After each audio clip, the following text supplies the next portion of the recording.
السلام عليكم ورحمة الله تعالى وبركاته kulanti wacan wanaagsan dhammaan saaxiibada ku xiran janaalka cabdi khayr soo dhawaada muuqaalkan waa qayb labaad oon ku soo qaadan doono talooyin ku saabsan sida loogu guuleysto nolosha muuqaalkii hore waxaan ku soo gudbinay 5 talo muuqaalkanna waxaan ku soo gudbin doonaa 5 talo taana muuqaal ku guda galin fadlan haddaan ugu cusubtahay janaalka subscribe inoo saar muuqaalkii noo laagare yartana ka ilaawin oo la wadaag saaxiibadaada qaybta hoose comment inoogu reeb wixii fikir aad haydid number 1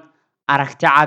cad ayaa kuu tilmaamaysa halka aad rabto nolosha inaad ka gaarto ogaanshaha meesha aad u socoto waxay kugu ilaalin doontaa inaad u safarto wadada saxda ah xitaa markaad wadada ka baxdo walaxda muhiimka u ah hiigsiga adag waa ogaanshaha waxa aad diyaar u tahay inaad samayso si aad u gaarto himiladaada number 2 adkaysigu waa go'aanka gaadhista sii socoshada dib u dhacyada iyo caqabadaha inta badan waxaad la kulmi doontaa qabadyo badan iyo dib u dhacyo waxaad inta badan la kulmi doontaa guuldarrooyin waaweyn oo dhanka nolosha ah noloshaada waxaa laga yaabaa inay meelo badan ka burburto haddaba haddii aad tahay qof adkaysi leh oo go'aan ka gaari kara noloshiisa waxay u badan tahay inaad waxyaabo badan oo noloshaada ah aad adigu maamulkooda haysid number 3 bixi adeeg macmiil oo tayo sare leh adeegga tayada leh waa shay muhiim u ah guusha nolosha iyo shaqada labaduba haddii aad tahay ganacsade waa muhiim inaad tahay qof adeegiisa ama waxa uu gadayo ay yihiin wax tayo leh waayo dadku inta badan waxay jecel yihiin waxa tayada leh qofka markii looga barto wax tayo leh ama alaab tayo leh dadku inta badan way ku soo noqnoqdaan ku haga rabitaankaaga inaad ku bixisid dadaalkaaga ugu fiican markasta iyo wax kasta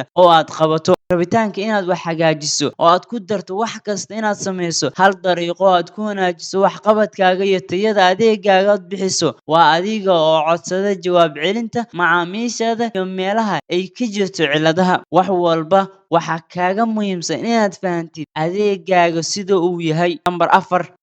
baro dadka kale ee guuleystay si aad u hesho dhiirigelin waxaa wanaagsan inaad akhrisid taariikhda dadkii guuleystay siday u fashilmeen iyo siday isku xalliyeen waxaa dad badan oo guuleystay balse si guuleysan la soo kulmay nolosha caqabado iyo rafaadyo badan waxay iskugu jireen kuwa la tacaalayay walwal shaki cabsi hubanti la'aan iyo guuldarrooyin waaweyn balse markii dambe waxaa u fududaatay ilaahay idan inay noqdaan kuwo guuleysta number 5 ha u dib dhigin iska ilaali dib u dhigista waxay kaa hor istaagi kartaa inaad gaarto hadafyadaada mar dambe ayaan samayn doonaa ama waxaan samayn doonaa beri tani waa qeexidda fudud ee dib u dhigista waa garanaysaa waxaad u baahan tahay ama aad rabto laakiin ma rabtid inaad hadda samaysid waa maxay sababtu isweydii sababta aad shaqada uga joogsanaysid cudurdaarka aad hadda hayd muxuu yahay nafsadaada waa maxay waxyaabahan badan sababta ay hadda u dib dhigayso mar walba oo cudurdaar aad la timaadid wax walba dib u dhac ayay kugu imaanayaan si loo fahmo dib u dhigista ogaanshaha ugu muhiimsan waa in la ogaado asalka dhibaatada waxaan rajaynayaa muuqaalkan inaad wax badan ka faa'iiday